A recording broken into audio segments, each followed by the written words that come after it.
Good afternoon, everyone. Welcome to Webinar 2 in the three-part pre-summit series, Building Towards the Unity for Health 2026 Remote Rural and Global Rural Health Summit in Manila that will be held on August 6, 2026, held under the overarching theme, Bridging the Distance, Local Realities, Global Equity. I am Dr. Eileen Espina, and I am the convener of this webinar this afternoon. In behalf of the Wonka Working Party for Rural Practice, TUFH, the Foundation for Family Medicine Educators, the Rural Vocational Training Scheme of Australia, and the Department of Family and Community Medicine of the University of the Philippines, Philippine General Hospital, welcome to Webinar 2 of this three-part conference. To officially welcome you to this webinar, let us all welcome the President of the Working Party for Rural Practice, Dr. Pratyush Kumar. Good morning, good afternoon, and good evening to everyone joining us virtually from all around the world. And I'm Dr. Pratyush, Chair of Wonka Working Party on Rural Practice. And it's my absolute pleasure to welcome you all to the second installment of our Road to Manila webinar series. And today's session is powerfully titled Training for the Last Mile, Socially Accountable Training and Education. This is a vital stepping stone as we build momentum towards the Global Rural Health Summit taking place August 6th at the University of Philippines, Manila, under the theme Bridging the Distance, Local Reality, and Global Equity. Before we introduce our speakers, I want to emphasize why your presence here today is so critical. Because the conversations which we are going to have during these webinars are not just for sharing knowledge, they are designed to drive actions. The insights, challenges, and the solution discussed today will directly help us to write a comprehensive policy paper and draft the Manila Declaration. So I would like to urge you all to actively participate, share your perspectives, engage in the discussion, and your voices will actually shape these foundational documents and the future of global rural healthcare. I want to extend my deep gratitude co-hosts and partners for making this possible, especially to the network, RDN, and other colleagues and the remote vocational training scheme. And we have an outstanding program planned for you. And we are privileged to have two very esteemed speakers, Dr. Pat and Dr. Lenny, who will be discussing this. And guiding our crucial conversation today is our distinguished convener and moderator, Dr. Eileen, who's the President-elect Wonka Asia Pacific region. Thank you for taking the time to be here, and we hope to bring socially accountable education to the furthest reaches of our communities. Let's make an impactful discussion. I will now turn the virtual floor to Dr. Eileen. Thank you, Pratyush. So Pratyush made mention of the connections of this webinar to the TUFH 2026 and the Manila Declaration, which we will be sharing on August 6, 2026. This webinar directly feeds into two of the three Manila Declaration policy pillars, specifically Pillar 1, which is the 20% rule on educational investment. The webinar will generate evidence and narrative for the case that a meaningful proportion of health education resources must be deployed into rural and remote settings through workplace-based distributed models. And Pillar 2, which is mandatory rural proofing. Why are we having this discussion on workplace-based training as an intervention for training our rural physicians in rural and remote areas? It's because traditional training models are usually anchored in urban tertiary facilities. Thus, it systematically disadvantages rural communities. Trainees are being pulled away from communities that need them most, and the newly trained rarely return to rural areas because they have been trained in a hospital-centric training setting, making them at times feeling inadequate in dealing with patients that are living in low resource setting. And this results to a persistent gap in universal health coverage. We believe that a solution to this gap is to have a socially accountable workplace-based training that would offer an alternative to what we have at the moment. This particular model on workplace-based training would train health workers in situ in the communities that they serve, therefore allowing them to continuously serve the community. There is no need to remove them in order for them to get trained. Furthermore, it uses service delivery as the scaffold for professional development. Since trainees are embedded in their communities, it builds for lasting retention. So it addresses the manpower shortage commonly seen in rural remote communities. Okay. The objectives of this webinar this afternoon are as follows. First, we want to articulate the core principles of workplace-based distributed training as a tool for rural health workforce development and retention. Second, we are very much honored to have with us two distinguished speakers who will describe and compare the RVTS, or the Rural Vocational Training Scheme of Australia, and the practice-based family and community medicine residency training program of the Philippine Academy of Family Physicians. Our speakers will describe the origin, the design, the features, and the evolution over time of these two models. For the Philippines specifically, our speaker will identify the three iterations of the Philippine model. Approximately 22 years ago, or in 2004, the Philippines embarked on the innovative practice training program, starting with moonlighters in hospital settings. Eventually, this has morphed or evolved into several iterations, which now includes a province-wide system model and a national DTTB program model. The speakers will try to recognize common enablers and challenges that will inform adaptation in other low-resource or geographically challenged settings. And lastly, as mentioned by Patrice earlier, we hope that this discussion this afternoon will contribute to building a shared evidence base in preparation for the Manila Declaration 2026. We also plan to prepare some papers for publication as a result of this webinar, as well as a result of the Global Rural Health Summit in August 6, 2026. Our target audience for this webinar, and we're very happy to see most of them in attendance this afternoon, are the following. We would wish to have rural health practitioners, GPs, and practitioners in remote and underserved areas in the audience today. Medical educators, specifically family medicine trainers and clinical supervisors in medical schools and universities around the world. We also would want to see health workforce planners, policy officers at the national and subnational levels, specifically those working for health human resource development. We also would like to have in the audience training bodies, representatives of health professional and accreditation agencies all over the Western Pacific region, as well as in other WONCA regions of the world. Researchers and development partners are likewise very much welcome. So our format is a 90 minutes. It will run for 90 minutes, and we have the schedule. So we're running late already. It's supposed to be 10 minutes, not 1 minute. I think we're running late. So Pratyush gave the welcome remarks, and I'm having this run through with you. Then it will be followed by a 20 minutes presentation from our speaker from Australia, then another 20 minutes by our speaker from the Philippines, and then we will have a 20-minute panel discussion. It was moderated panel discussion, which will be preceded by a 5-minute reaction from the president of the Foundation for Family Medicine Educators of the Philippines. Then we will have an open forum. Okay, questions and will be entertained from the audience as well as in the chat box.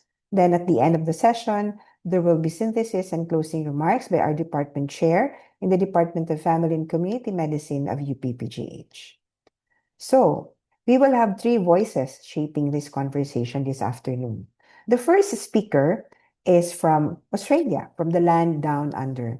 He leads the Rural Vocational Training Scheme of Australia, which has been training GPs in, how would I call them, Pat? In the outback, in the rural, in the very remote rural areas, Remote parts of Australia. remote parts of Australia, and it can be as remote as could be because Australia is a very big place. It's like, it's a continent by itself. So Pat is also has an academic appointment as well for rural general practice from the University of New South Wales, which is the state where Sydney is located. And I just learned it this afternoon. Our speaker from the Philippines is a very good friend of mine. Actually, she needs no introduction to the Filipinos in the audience. So, from the Philippine Academy of Family Physicians, the chair of the Family and Community Medicine Residency Training Accreditation Board, she wears many hats. She is director of the National Institute for Health, one of the institutes for health in UP Manila. And she is also an executive member at large of WONCA Asia Pacific region. So, ladies and gentlemen, let us welcome our speakers, Dr. Pat Giddings from Australia of the Remote Vocational Training Scheme, and Dr. Leilani Nicodemus from the Philippines. Lani. And the third voice is our reactor, Dr. Ana Gia Limpoco, who is president of the Foundation for Family Medicine Educators, or FAMMed, and at the same time, executive secretary of the Philippine Academy of Family Physicians. So without further ado, let us now proceed to our first speaker, which I've already introduced. To tell us more about the Australian model, specifically the the remote vocational training scheme of Australia, is Dr. Pat Giddings. His presentation will focus on the overview of RVTS, which is now on its 26th year as a national accredited model for GP and rural generalist fellowship training delivered entirely through distance education and remote supervision.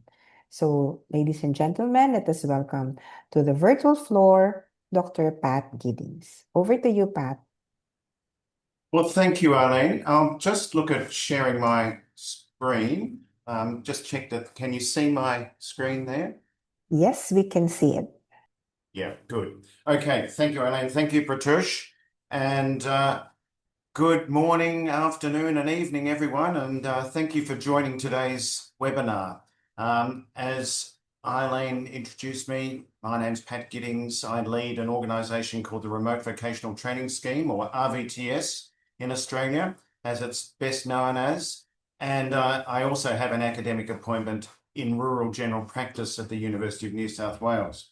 So it's a real pleasure to be part of this TUFH webinar series and to share some of the lessons and some of our experience in training doctors for rural and remote communities. And before I go on, I need to let you know that I'm, Eileen's mentioned that I'm in New South Wales, which is the state where Sydney is. Well, I'm actually a fair way from Sydney, and I'm based in southeastern Australia, and I'm on the country where the traditional owners are the Wiradjuri people, and I want to acknowledge their elders, past and present, and acknowledge their legacy to this land, which goes back tens of thousands of years. So today I will discuss how workplace-based training can function not only as an educational strategy, but as a workforce retention strategy. And the key message that I hope to leave with you is that where doctors train matters. It really matters. The training can be one of the most powerful tools available to strengthen rural health systems. So one of the paradoxes of medical education, just as Eileen pointed out, is that we often train doctors a long way from the communities where they're most needed. And around the world, many rural and remote communities face similar challenges in accessing primary health care and a sustainable, stable workforce. And in Australia, one response to this challenge, rural medicine has been very active responses to rural medicine challenges in Australia have been very active over the last 2 or 3 decades. And one of the responses to this challenge has been the Remote Vocational Training Scheme, or RVTS, which I lead. So the challenge, of course, is rural workforce distribution remains a global challenge. In many countries, including Australia, there's a significant imbalance between urban and rural medical workforce distribution. And I'd say it's not just many countries, I'd say that's pretty much universal around the world. Many rural communities around the world have limited or even no access to primary care physicians. Traditional training pathways have often been largely urban-based, requiring doctors to relocate or be based in larger centres for extended periods. And as a result, rural services often depend on short-term or transient workforce solutions. And of course, if we want sustainable rural health systems, we need training pathways that are linked to place, i.e. linked to the place where they're needed.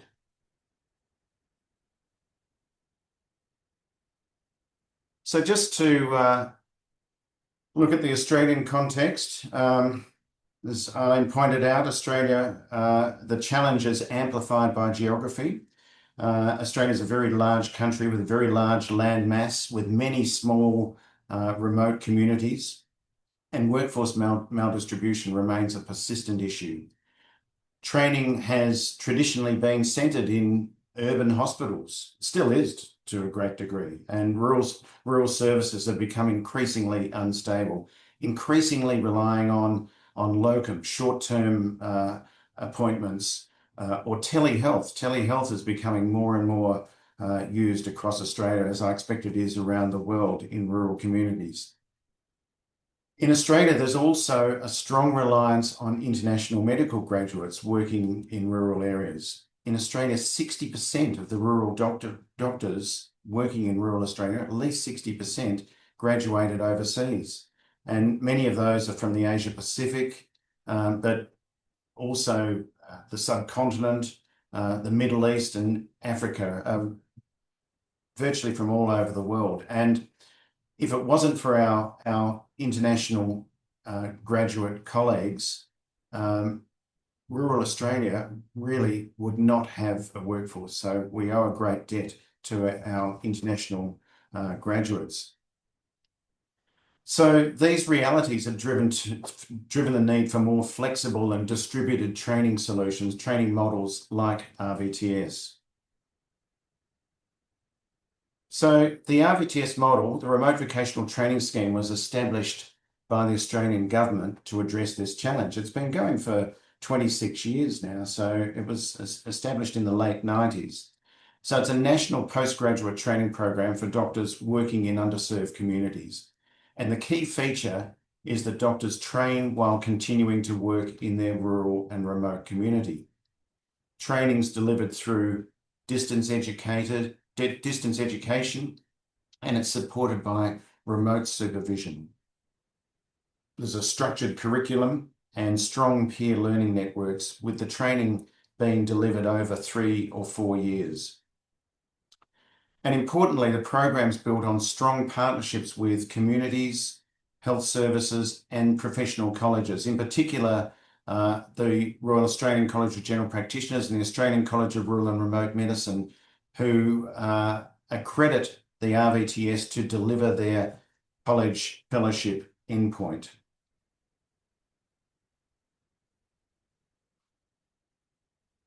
And so with RVTS, service delivery occurs simultaneously. Service training and service delivery occurs simultaneously rather than sequentially. So effectively, RVTS is a workforce retention program that's disguised as a training program. And this slide just gives you some figures about RVTS at a glance.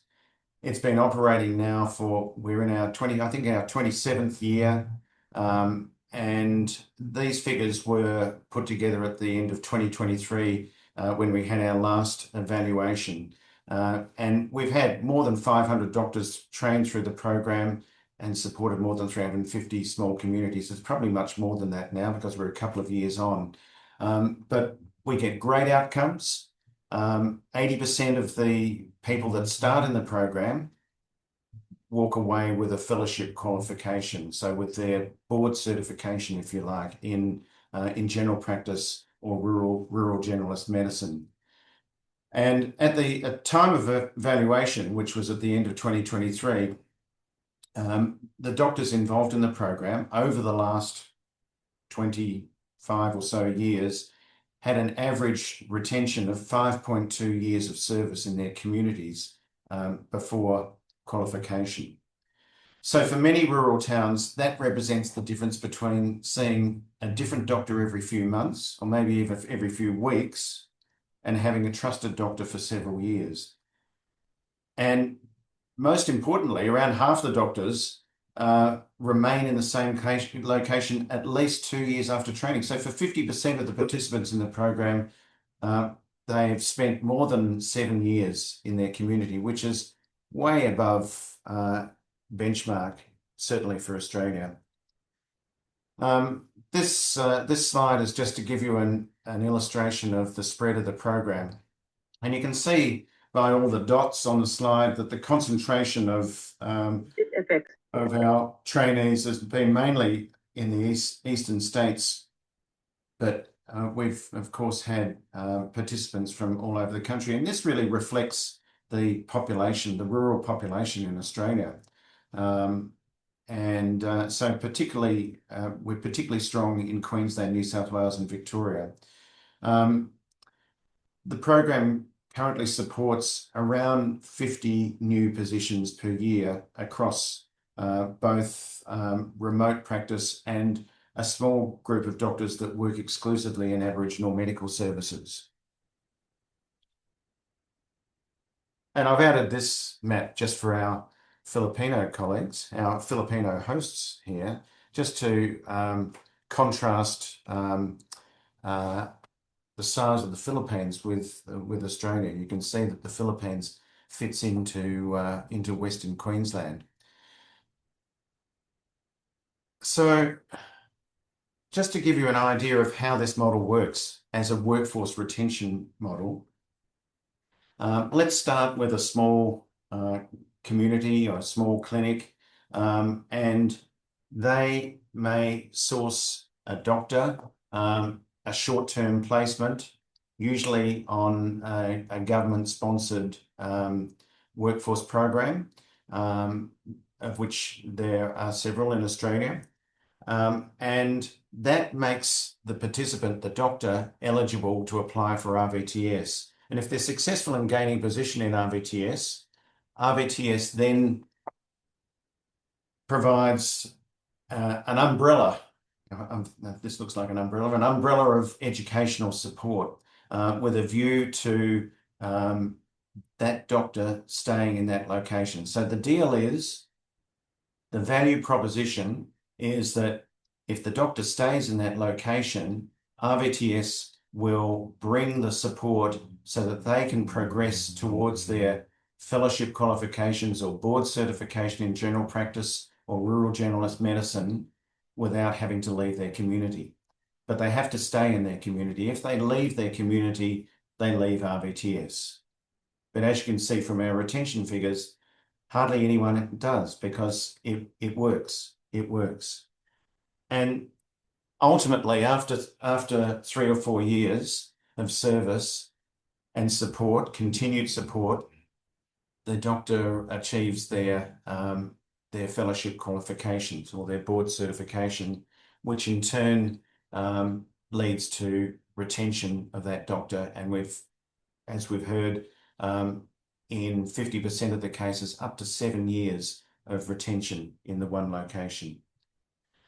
So just looking at the educational model, and I mentioned the hallmark of the model is remote supervision, but it has to be built around flexibility and support.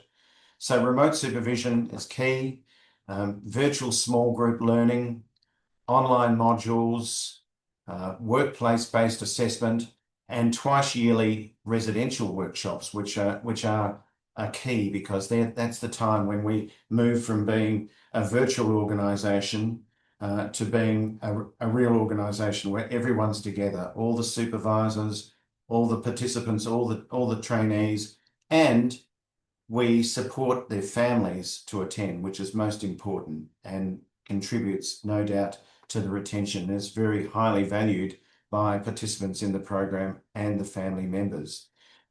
So these elements work together to provide a comprehensive training experience while allowing doctors to remain in their community. So the aim is to ensure that distance doesn't equate to disadvantage in training quality. And really, that's the value proposition. People stay embedded in the community, and it's our job to ensure that they're well supported so that they progress towards their fellowship or board certification qualifications. And here's some of our group enjoying the experience. And you can see we've got a very varied group. It's certainly not like the Anglo-Celtic population that probably many people around the world equate with Australia. Australia is a very, very multicultural country now, and as I mentioned, our medical workforce in rural Australia reflects that. So looking at what's worked, what the positives of the program are. The program's demonstrated several important positive outcomes. So we've trained more than 500 doctors. I'd say it's about 600 doctors have been trained, with strong completion rates and very high levels of participant satisfaction. The participants in the program really value RVTS very, very highly. This has been a very successful model. And as a result, because of the retention, there's improved workforce continuity in remote communities, with many doctors practicing up to 7 years in their community. And this supports both continuity of care, stronger relationships with patients and communities, better health outcomes, and lower costs. I think there's clear evidence to show that there's better health outcomes and cost savings associated with workforce continuity.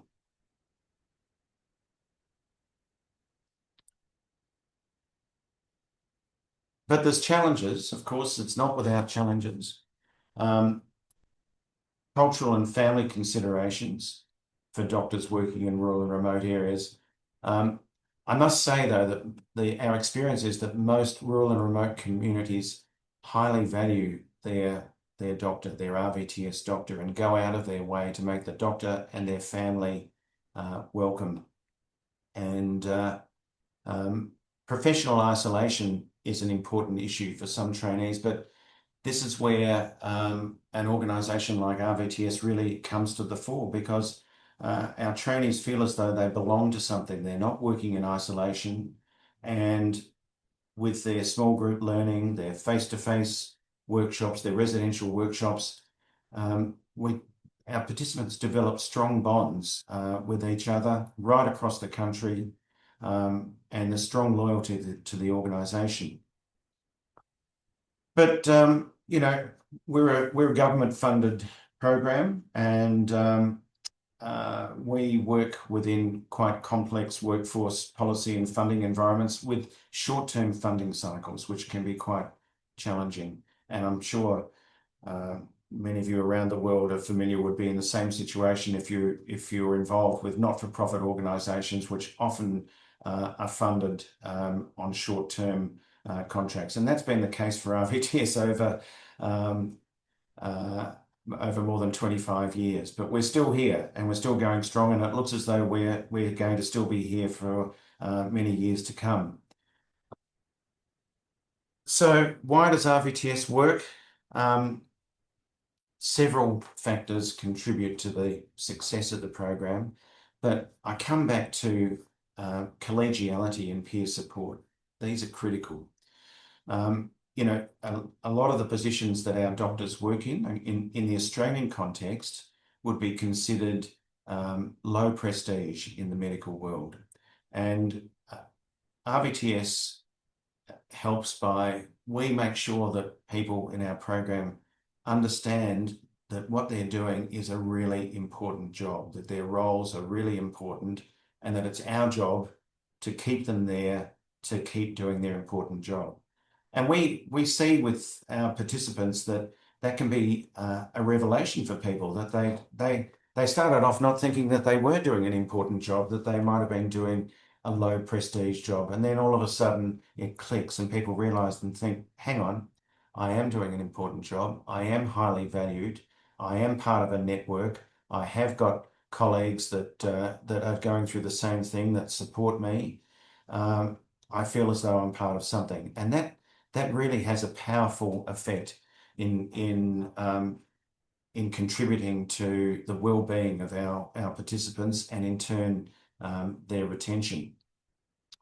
So it's important that we provide high quality training support, and the training support really is excellent. I mean, obviously I've got a vested interest in promoting RVTS, but even so, it is a very high quality program, and they do get excellent educational support. We've got a really committed team of supervisors, experienced medical educators, and dedicated administrative support.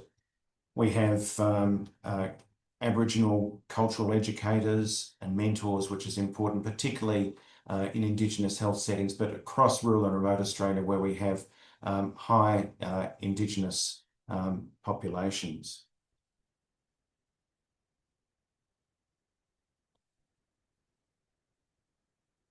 Family support is key, and the program recognised the importance of family support. I mentioned that we support families, so partners, children, to attend our residential workshops that we hold twice a year in the big cities. We hold them in Sydney and Brisbane, and this is very, very valuable. And it might seem like a bit of a luxury, funding families to come along, but it's so important in ensuring that families get to interact with each other, make connections, and that they feel supported as well. And that's key to contributing to retention. But it's worth noting that the model is not for everyone. Many of our participants are quite experienced doctors, often in the middle of their career. They're older and more experienced, and we think therefore more resilient. Our average first year trainee is postgraduate year 10, with the average first year age of 40. So they're really quite an experienced group. So lessons learned, and I'm just about finished here, but just to wrap up, lessons learned, and with a number of key lessons have emerged, and the main thing is that place-based training leads to improved retention. But secondly, that distributed training requires multiple layers of support, of education and professional support. Support, support, support. That's what it's all about. At various levels. It's not just by simply having a remote supervisor, it's by having a network, having peer support, having family support. And then longer term relationships with communities are central to workforce stability. So it's almost a synergistic relationship with our doctors and the community. So the communities benefit from having a doctor long term in terms of continuity of care for them, and the doctor in turn feels embedded in the community, develops relationships with the communities, and is therefore more likely to stay. And finally, flexibility is essential in rural and remote training pathways. Across Australia, we can't take a cookie cutter approach. All of our communities, the training environments right across the country are so many and varied. So we have to take a flexible approach to accommodate the different needs of our trainees. So, key message. In closing, our experience suggests that training doctors in rural communities can make a meaningful contribution to workforce stability. We need to train doctors where they're needed. We need to support them through layered educational and professional systems. We need to build longitudinal relationships with communities. Minsan si Kiki, imo-work na kasi ni Kiki nga link. And we need to strengthen workforce through collaboration with government, professional colleges and universities. So across the region and around the globe, our context may differ, but our goal is the same, ensuring that rural communities have reliable access to high quality family medicine. Thank you, and I'll finish up there. I'll just give you a QR code for our website, and certainly if we'd love to hear from anyone. Our email contacts are on our website, so please don't hesitate to get in touch. We're very interested to hear from anyone who would like to contact us and discuss this style of training further. So I'm going to finish up there and I'm going to stop sharing my screen. Thanks, Eileen. Thank you, Pat. Actually, while you were doing your lecture, there were already a lot of questions in the chat box for you, so you better brace yourself. It seems that your presentation this afternoon has elicited a lot of interest. So, hi, Roger. I hope you were able to see the screen of Pat. So to proceed, allow me to introduce our next speaker this afternoon. So a very good friend of mine, Dr. Leilani Apostol Nicodemos from the Philippine Academy of Family Physicians, will share a 20-year journey. And she will discuss the 3 iterations of the practice-based training scheme that the Philippine Academy of Family Physicians has been implementing since 2004. Actually, it started as a moonlighter model, wherein it's in its earliest iteration. We wanted to specifically provide training for doctors who were working as moonlighters in small hospitals. Then eventually it has evolved, and Lani will be sharing with us this afternoon the 3 iterations of this model. And I think there are more that will be, because we're innovative that way. Filipinos are very good copycats. We want to innovate and elevate things as we move along. So, ladies and gentlemen, let us welcome to the virtual floor Dr. Leilani Apostol Nicodemos. Over to you, Lani. Thank you, Aline. Good afternoon, everyone. Good afternoon, good morning. I think evening, I'm not sure. But it's a very, I'm so insecure in what you shared, Pat, but I'll try my best in sharing with you what we have in the Philippines, because I think we have a different context.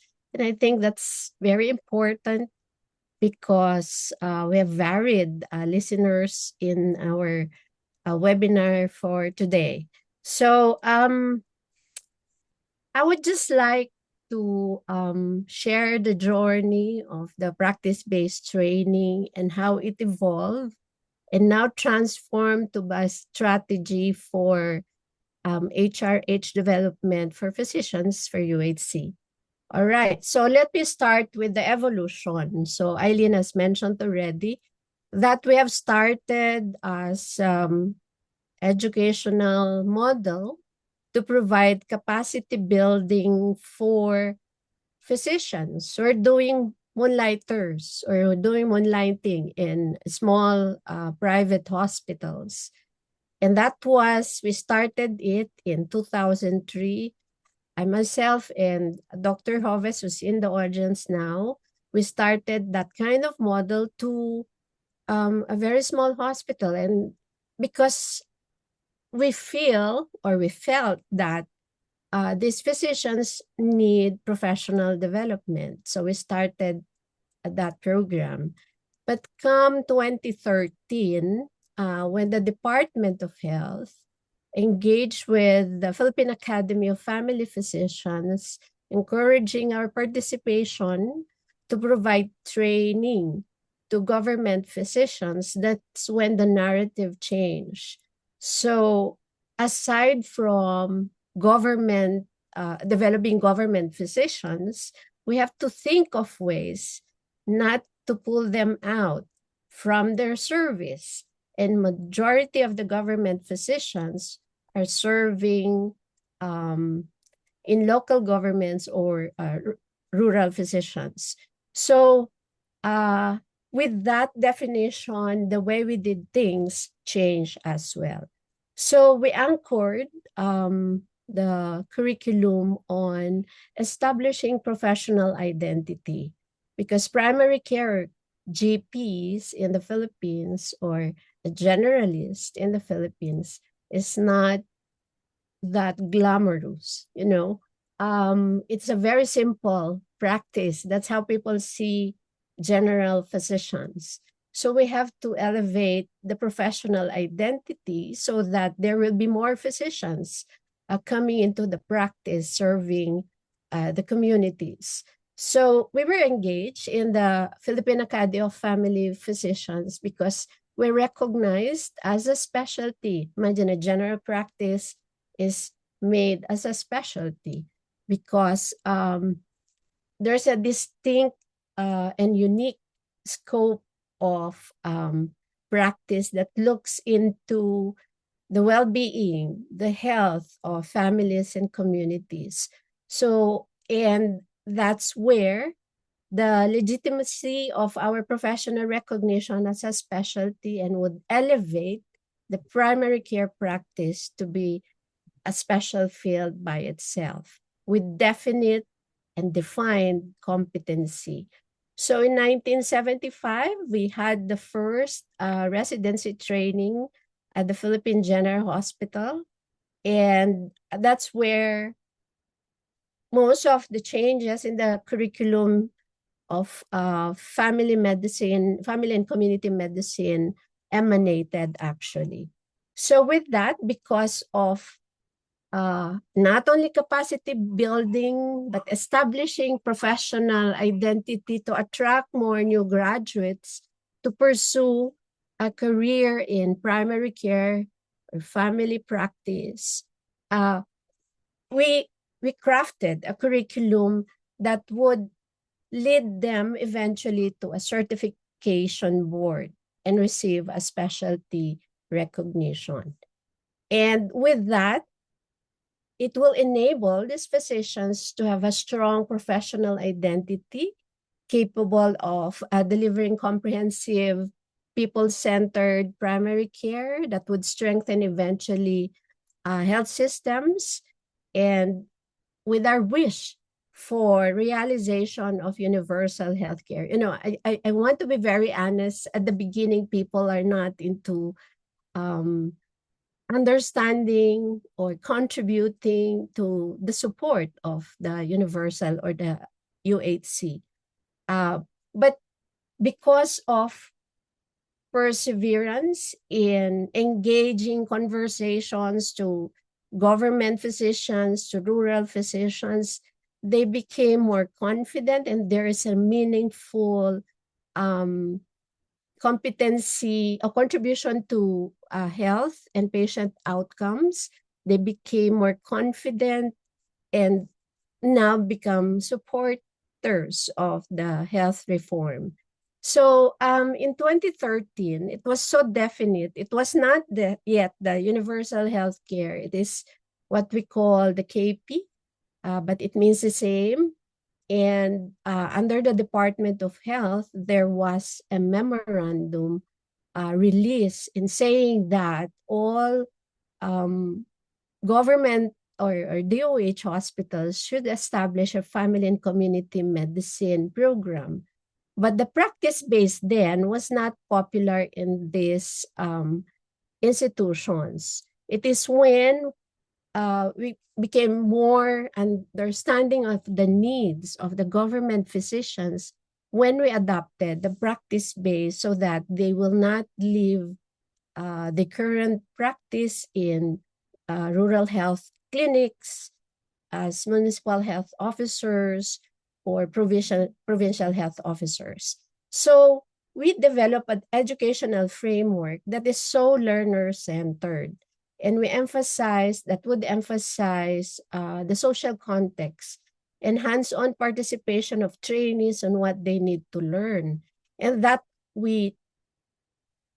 there's a conversion of their practice as a setting for learning. And because of that, there's an incidental benefit that because they learn, the practice is also transformed.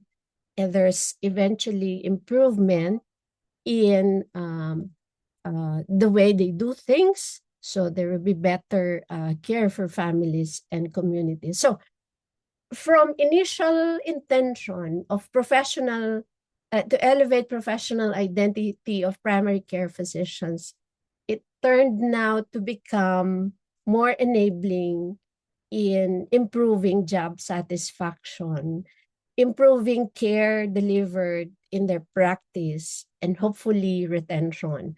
So at the beginning, we haven't really thought of using this kind of intervention for retention.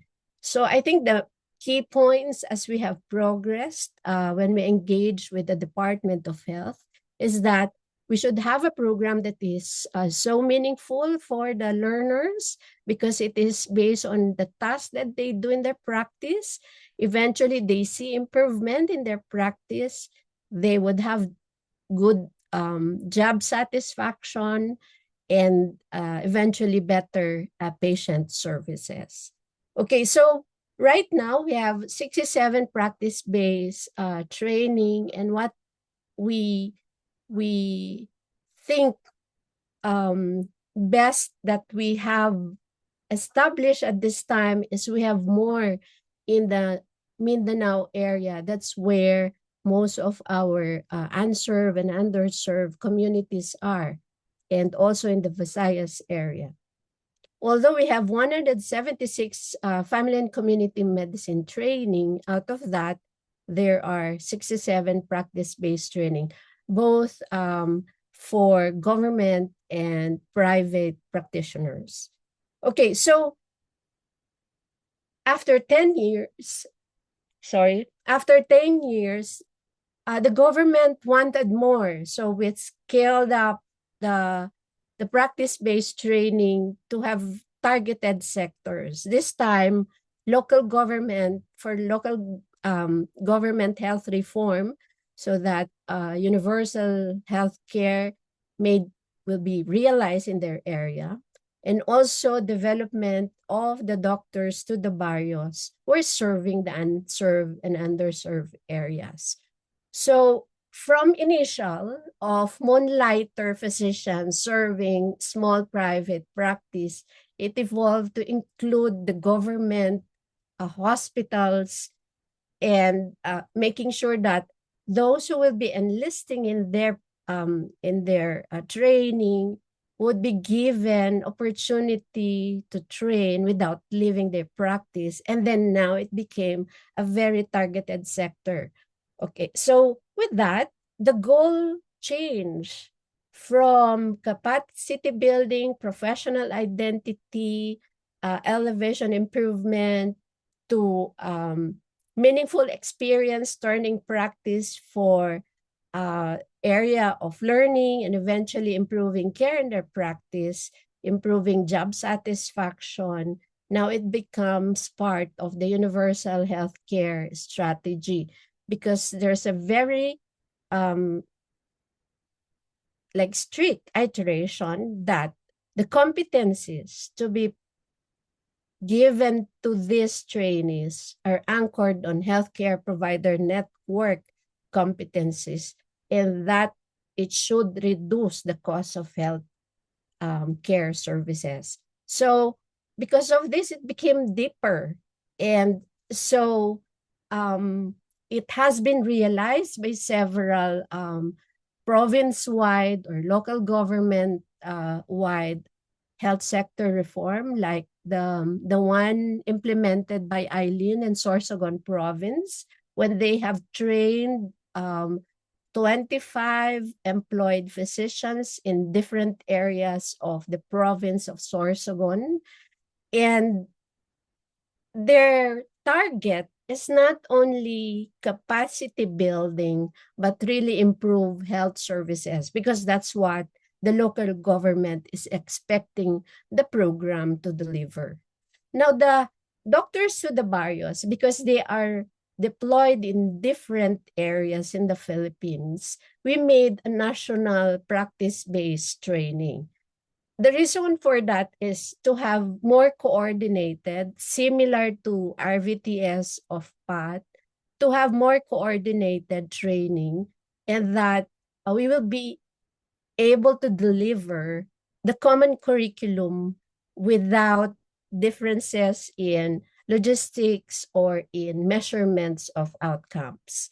So we have covered the whole country, and we created a ladderized curriculum with the understanding that we will be able to provide level 1 training of the family and community medicine specialty training program, because DTTBs, or doctors to the barrios, are serving their term for 2 years only. So we can only provide them with the primary care physician training. And at the end, they will receive a certification process and have a title of certified primary care family physician. So with this, we know now how to implement different iterations depending on the need of the learners, moonlighters, government physicians, local government physicians, and doctors to the barrios. Actually, we have 4, Eileen. So, and then, because of this ladderized, they have the option to complete the training program and be board certified and be considered a specialist. Okay, so we created the curriculum, co-created the curriculum with them. So we got representative from the different sectors, different types of physicians employed in the government, and we asked them how do we craft the program and the content. So we divided to patient-centered, family-focused, and community-oriented. And then we have a cut across topics on evidence-based medicine and quality assurance, communication and relational skills, medical ethics, and professionalism. But what is very different is how to implement sessions of the module. So we did have online learning. We have monthly processing of learning that they have accomplished per month. And within the processing and feedback sessions, the doctors of the barrios or government physicians would share their experiences in their workplaces. Are there things that they can feed their learning or whatever they have learned in the modules and share it to the group?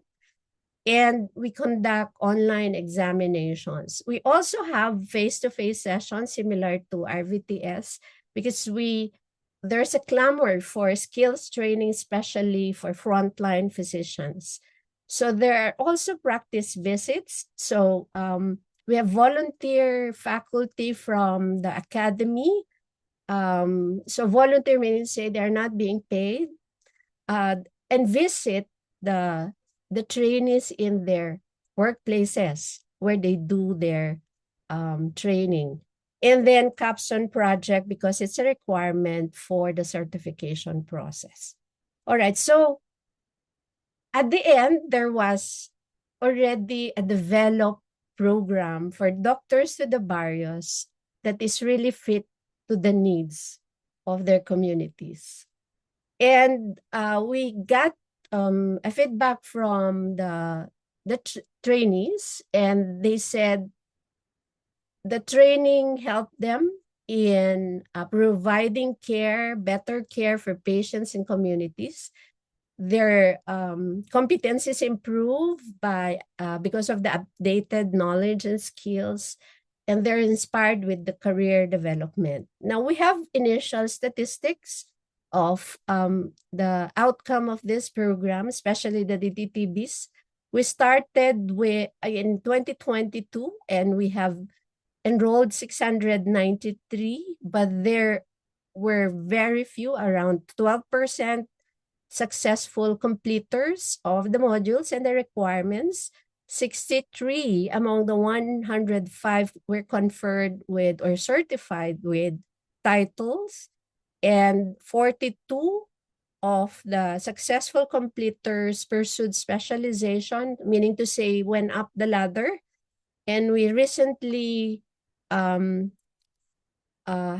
25 completed, is now looking at matching for the different programs available in their area to go up the ladder again. So it may not be very, very as successful probably as PAT, because we have challenges, the high attrition rate based on our surveys because of the lack of internet connectivity. This majority of our trainees are serving the underserved or the isolated areas in the Philippines that they don't have internet connection.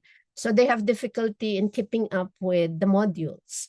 And there's concurrent program offered by the Department of Health. It's a must program. They need to go through that program, the master degree in public management. So that's why we have a very high attrition rate. So we hope right now we have a better formula because we have an agreement with the Department of Health that we will start with physicians. These are young graduates, doctors who are scholars of the Department of Health and who are deployed as doctors to the barrios to choose either the master degree in public management or this practice-based training. And we have a better turnout in terms of self-selection among trainees. So I think we tried to fit in our journey and try to meet the need of the government with our partnership with the Department of Health.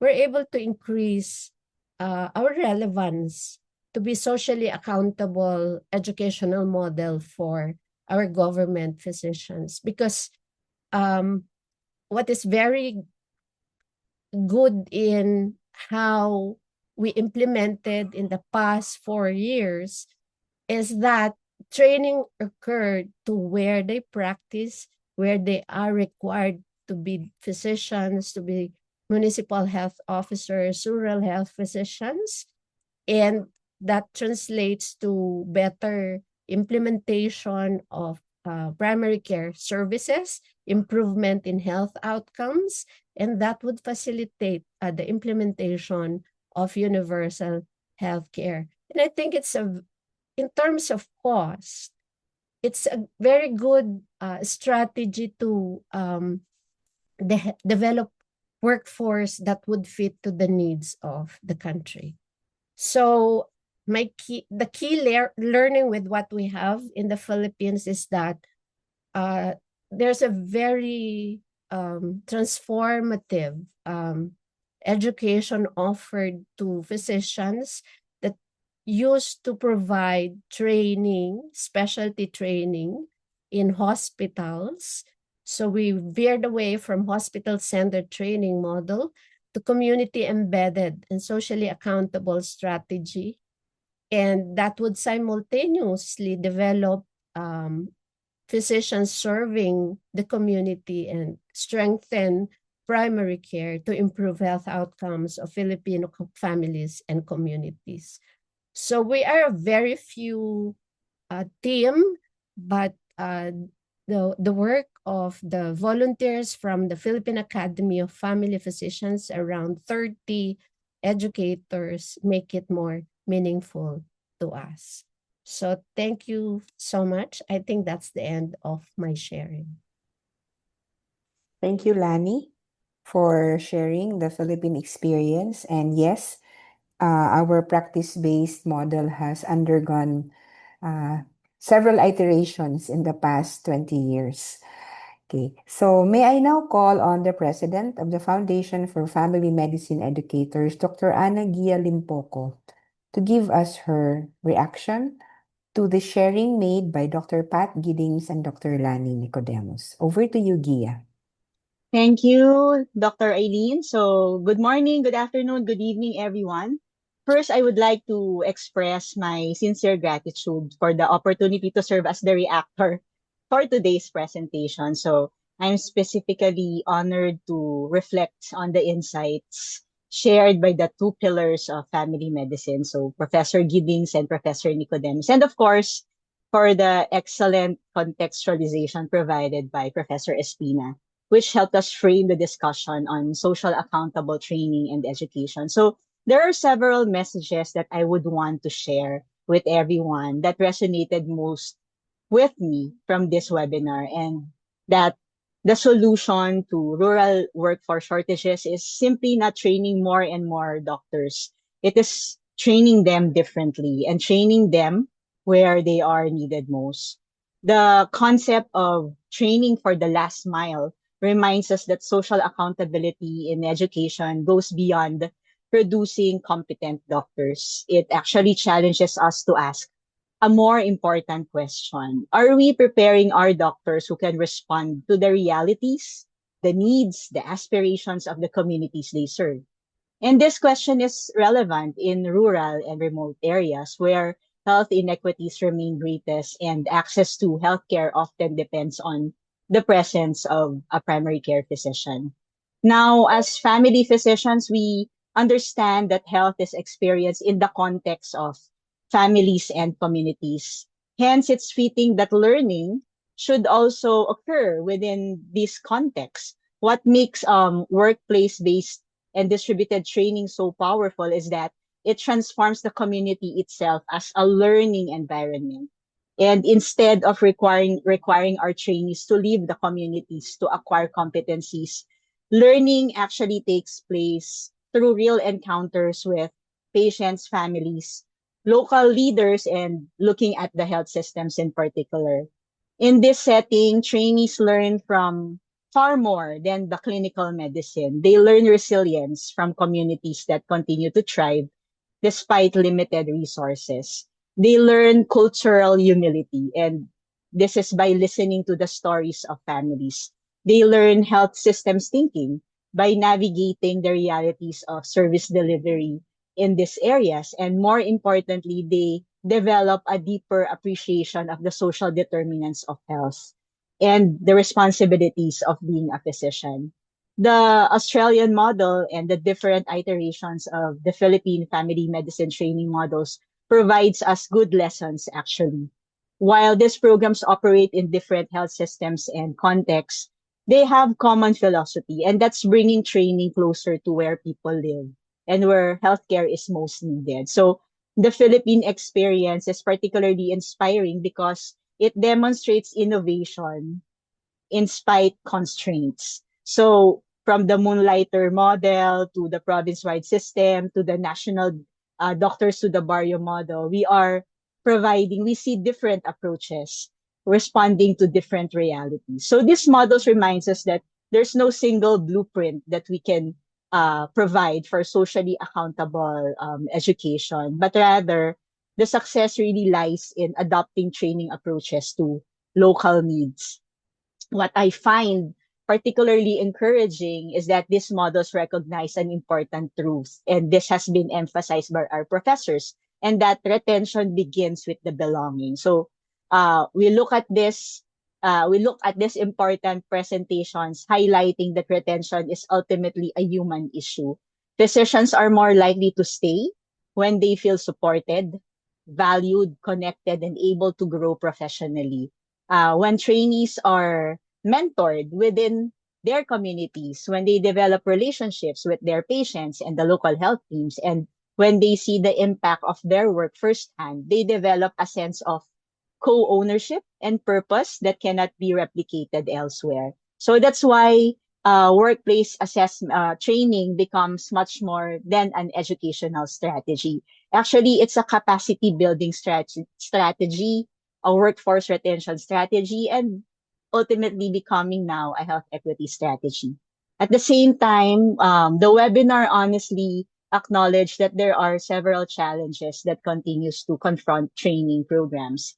And we all know this. We have limited faculty, there's resource constraints, even technological barriers, and the need for sustainable financing and policy support. But what gives me hope is that these challenges are insurmountable because across both the Australian and the Philippine experience, we heard common themes that enable success. And this includes strong partnerships, committed local leaderships, effective mentorship, flexible learning systems and policies that supports rather than hinder the innovation. So these lessons are very relevant for Australia and the Philippines and perhaps for other countries facing similar challenges. And this reminds us that change does not always require building new systems. Sometimes we just need to think out of the box. We just need to reimagine things and work on the existing system to bring education or training closer to communities.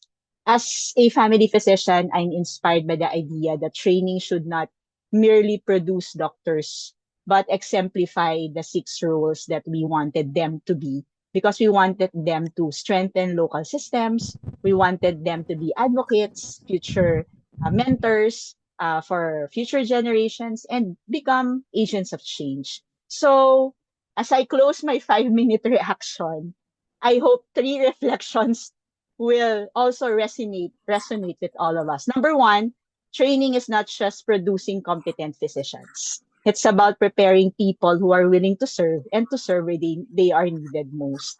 Number two, some of the most meaningful learning does not happen in classrooms or in the hospital settings, but out there in our clinics, in our community health stations, in conversations with our patients and families, and when learning takes place where people live and struggle, physicians gain not only the skills, but also a deeper sense of purpose and connection. And then lastly, people stay where they feel they matter. So retention is not only about career opportunities or incentives, but creating a sense of belonging, support, and growth. So when physicians feel connected to their communities and supported in their journey, they are more likely to remain there, lead, and make a lasting difference. So, as I leave you with this final thought, the last mile is not about geography, but it's about people. It's about reaching communities.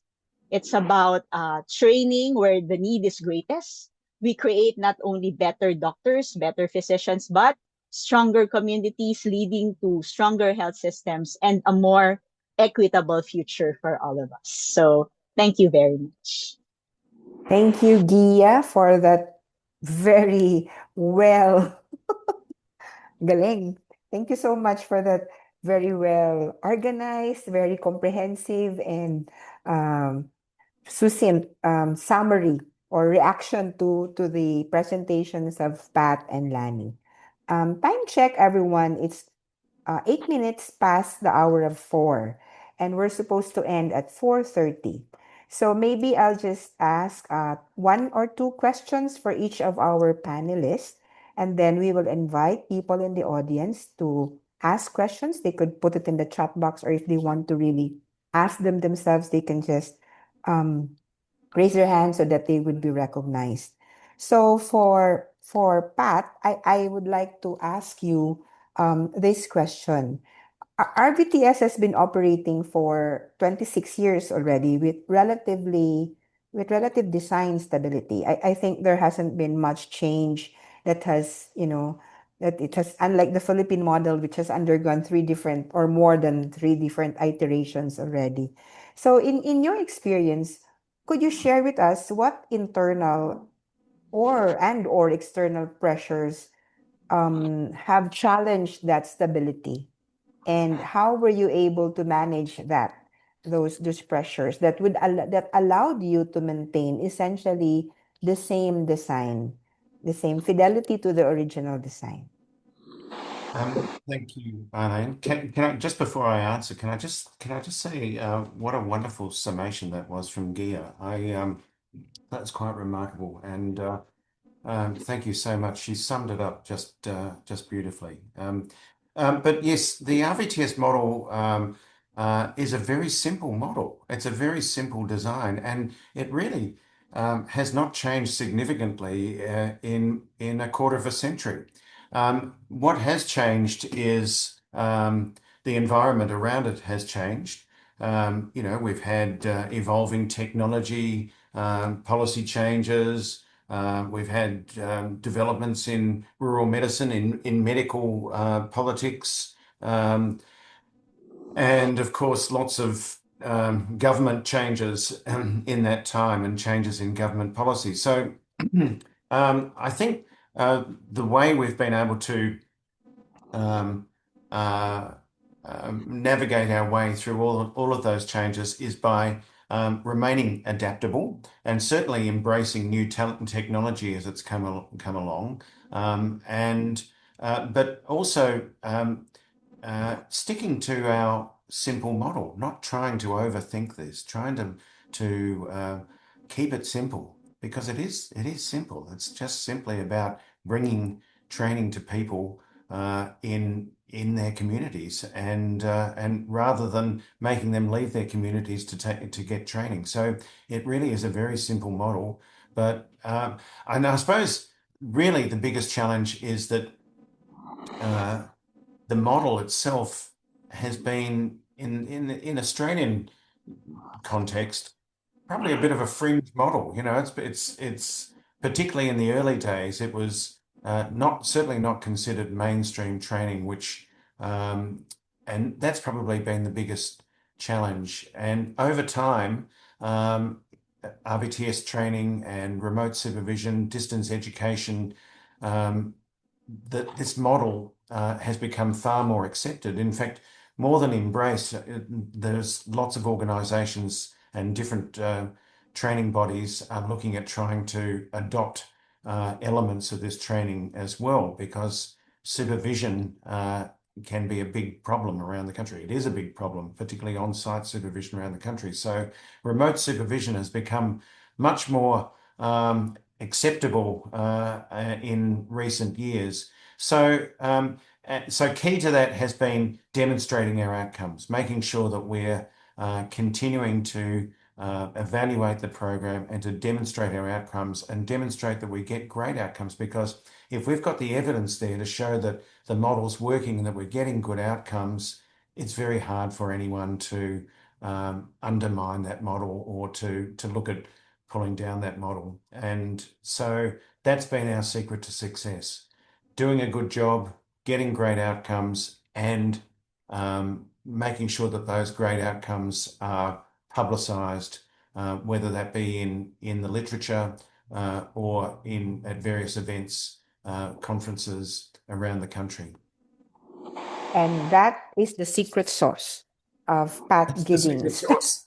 It's Yeah. So you were talking about outcomes, and definitely it's very important to identify to implement all those things that you were sharing, in the RVTS model. So you've essentially stayed true to the original design, whereas in the Philippines, Dr. Nicodemus shared with us that our Philippine model has underwent several transformations or evolutions or several iterations over the past 20 years or so.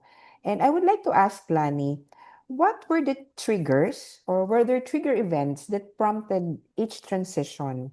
And was there something lost or was there something that was gained with every change, with every evolution? Or did we essentially remain true to the spirit? It's just like we're just changing. It's like a fad, a fashion thing, Pat, bell bottoms, flare pants, and things like that. But it's essentially the same in terms of spirit. Lani? What a question. Yeah, actually, it transformed. Initially, it was just a simple provision of training to physicians who cannot do full-time training. So because of that, so the model became very specific to that type of trainee. And that's why it attracted a lot of private practitioners. But again, the training is not really in the communities where they practice. It's in their practices. It can be private clinics, mostly probably in the urban area. And when we have an opportunity, because the model is good, but when the government saw its potential for government physicians, that's where the real transformation came about. Because we were told by the Department of Health, design a model that will not pull out physicians out of their practice. So the physicians who are there practicing are about around 20, 30 years practitioners. So imagine the demography of learners. So we have to craft a program that would fit to their needs. And then came a new demography. These are doctors graduating from medical school, and then they are deployed to the to areas that are far from we called it the previously as JIDA, the geographically isolated area. So the model, we have some parts that remain, but the strategies how to implement it change actually. And then eventually, when we learned, so it's also a learning curve among us who are trained in the hospital to let go of that understanding, that framing, and truly be faithful to what it means to implement a practice-based training program. So I think the last model that we have with which is a complementary to our ladderized program, is the model that will stay.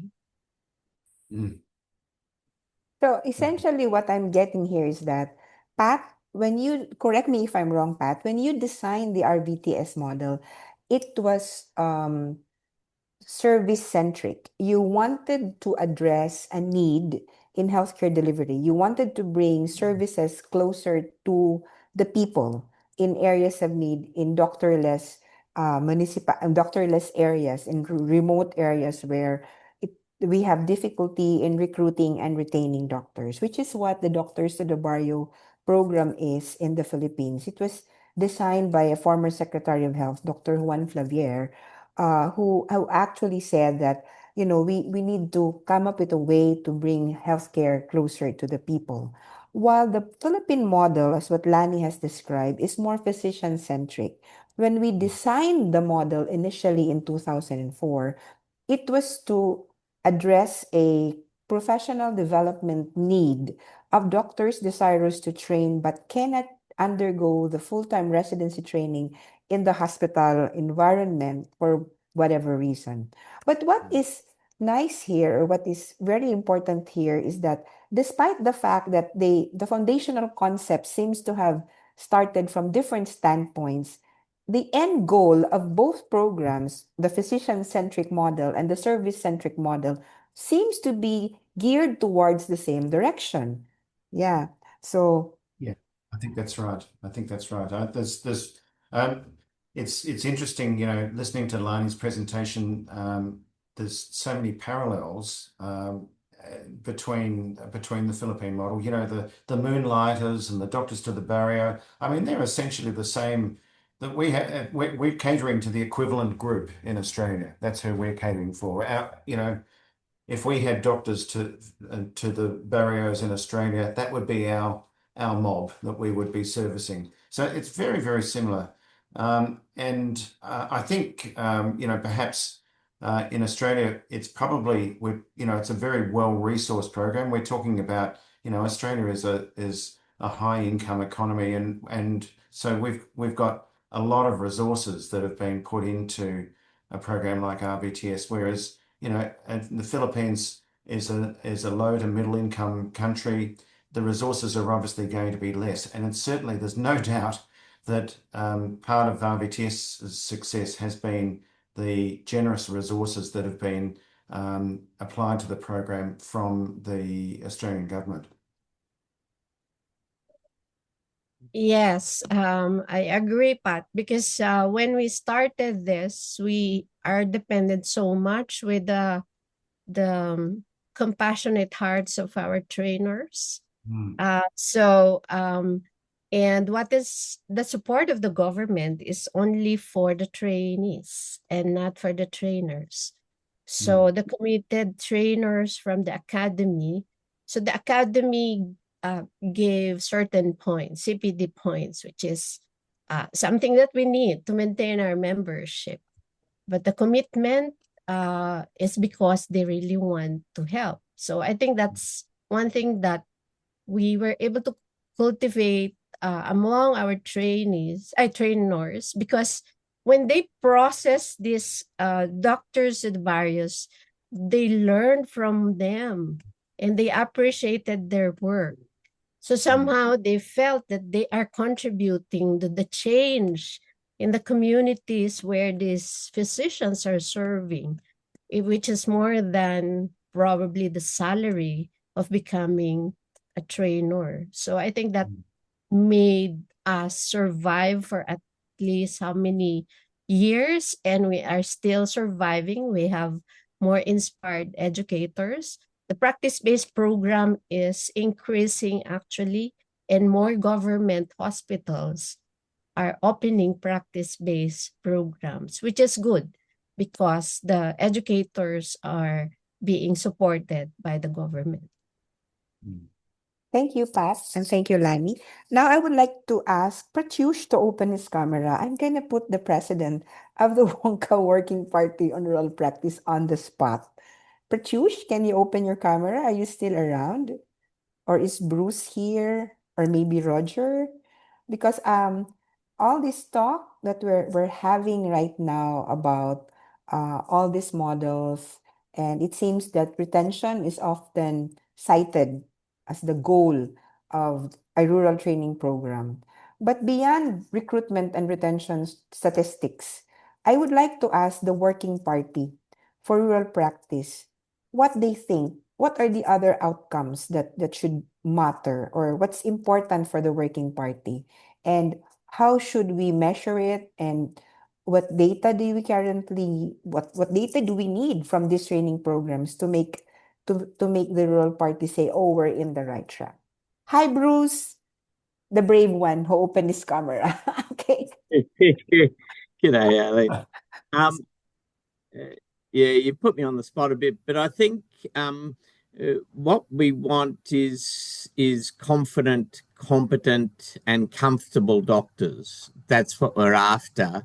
It's not only about retention as the outcome of this, but we need to know that the doctors can provide the services that those really immerse them in that, and yet give them the skills and that confidence. And it sounds like that's what the aim of the Filipino process is too, to also make sure that you're getting these really competent doctors in place. And I suppose I'd put a question back to you is, where do you, and all the other speakers, how do you see it going even further forward to make sure that you can get fully trained family physicians in rural areas by keeping them in rural areas? Is there a pathway to what Pat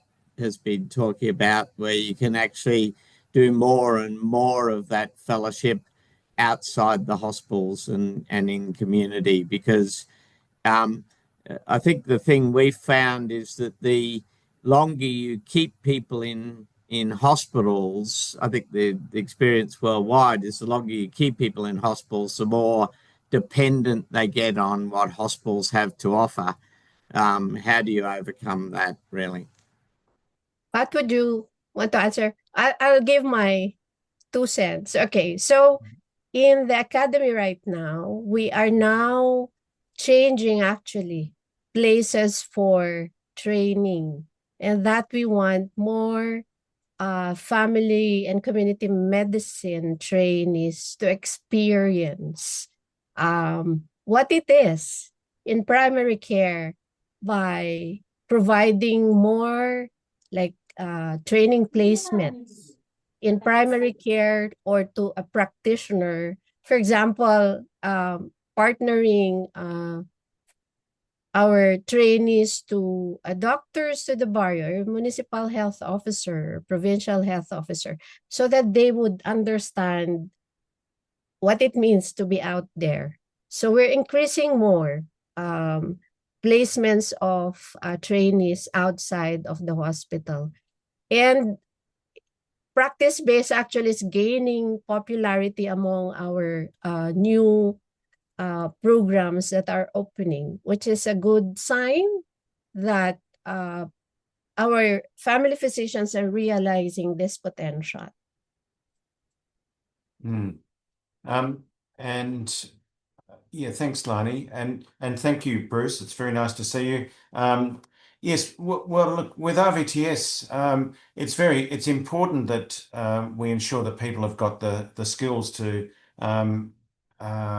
as you say, Bruce, to feel comfortable, confident, and competent, and and we certainly we acknowledge that it's really important that people working in isolated practice have strong emergency medicine skills, and we place a big emphasis on that very early on in the program, and make sure that that people are appropriately trained and do feel competent and comfortable. But not only that, that people feel that they've got what their lines of escalation are of care, if you like, so that they've got mechanisms for dealing with with issues that perhaps are out of their depth, that they might feel out of their depth in, and whether that's local or statewide, or regional or statewide. So that's very important. But we also we found that through simulated and skills-based training that we provide over the course of the program, we can cover a lot. We cover the ACRM logbook almost to its entirety, and people emerge from the program with good skills because they're working, they're on the job, they're delivering the skills, they're feeling supported, they're learning as they go, and so it kind of, in a way, we don't really need the hospital training along the way. We as Gia pointed out, it's about turning communities into training environments, and that's what we do, and it works. We get great outcomes. It seems to work, Bruce. So and I think part of the key to it is keeping people away from hospitals, as you say, because the more people are involved in a hospital environment, the more it is that people feel comfortable in that environment and are more likely to want to stay in that environment. Hi, Sarah. Hi, Roger. I see your hand raised. Who's speaking, Sarah or Roger? Sarah. So thanks, Eileen. It's been a very interesting session today. I've really enjoyed it. And I have to pass on, in particular, congratulations to Pat. I can't believe it's over 26 years or whatever. That's However, right. I have a question for you, Pat.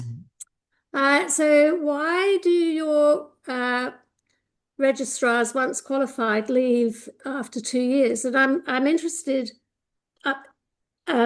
because I've come across a lot of rural doctors who really actually are probably suffering from burnout when they are in practices that just do not have the facilities, or it can be as simple as access to the blood tests or whatever, that mean they leave. And I kind of wonder if there is something that we could be doing more or persuading the government more to actually encourage these fantastic registrars, now fully qualified and trained, to extend their 7 years for longer.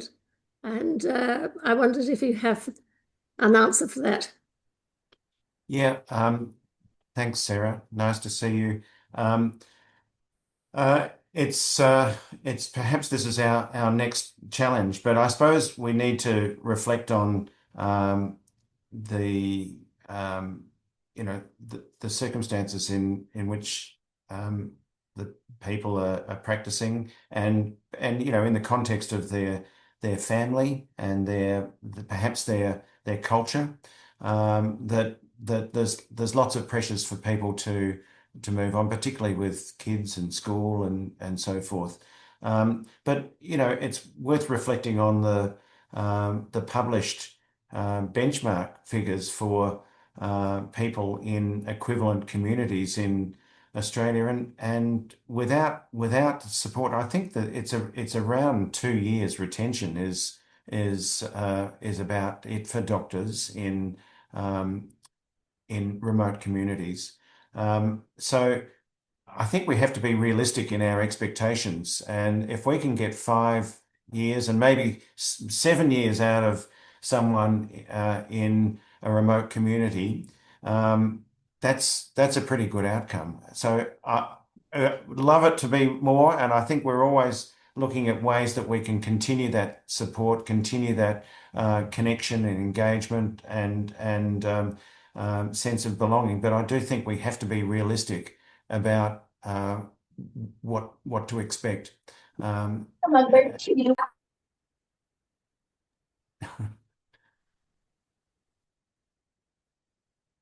I think we've got a little bit of interference. Yeah, I muted already. Yep. I think it's about managing our own expectations. Maybe our own expectations are a bit conservative, Sarah, and we should be aiming for longer. But I think the outcomes that we get are still pretty impressive compared to the benchmark. Yes, sorry, I'm absolutely not denying that. I think it's fantastic. But I'm just thinking, what else could we be doing? And because these are older graduates of medical school that are now getting into the RVTS, you kind of think, well, actually, some of those family issues that you raise about children and things, they might be beyond, but maybe not. But it'd be really interesting to know what is it, if there's something common that's happening at that 2 year post RVTS. It's happening that means that they want to or are able to move. Anyway, thank you very much. Really enjoyed it. Lovely to hear. Thank you, Sarah. Roger, would you want to say something? Sure. Well, I again echo the comments about both presentations and the reaction to those presentations. It does seem to me there are very common themes between the two presentations, and it is about the place-based learning. The issue that Sarah raised and Pat responded to, I think, it highlights that in addition to the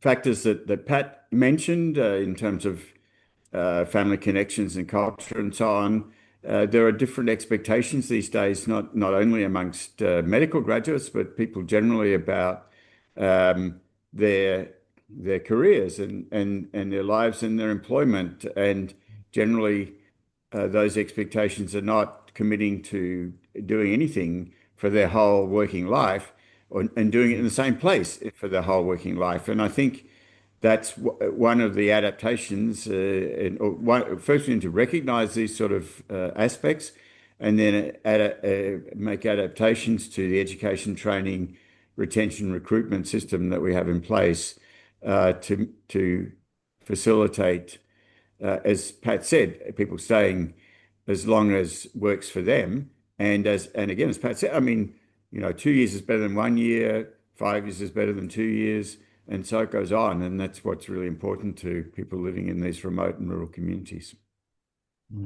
Thank you, Roger. And not to preempt, but I'm doing a paper now, which I shared with Pat already, about a physician-centric retention typology. Because remember my program in Northern Samar with Ginger Ramirez, the trainees you met before in India, we have a more or less 100% retention rate. So we're trying to look into that, why they are being retained in that particular area. So we're gonna do that paper soon. Yes. I look So forward to that. thank you.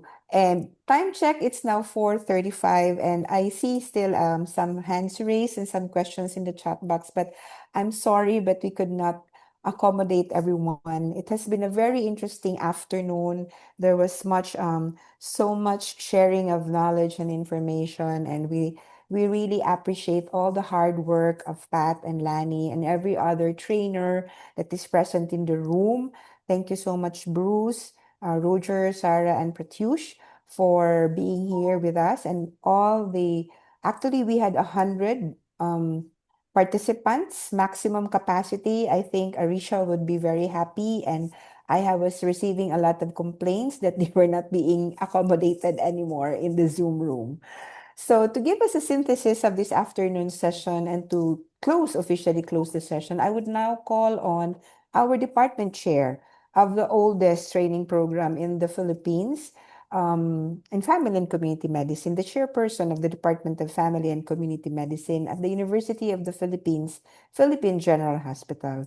Ladies and gentlemen, please welcome Dr. Karine Estepa Garcia. Over to you, Kay. Yes, thank you, Dr. Eileen. Good morning, afternoon, and evening, everyone.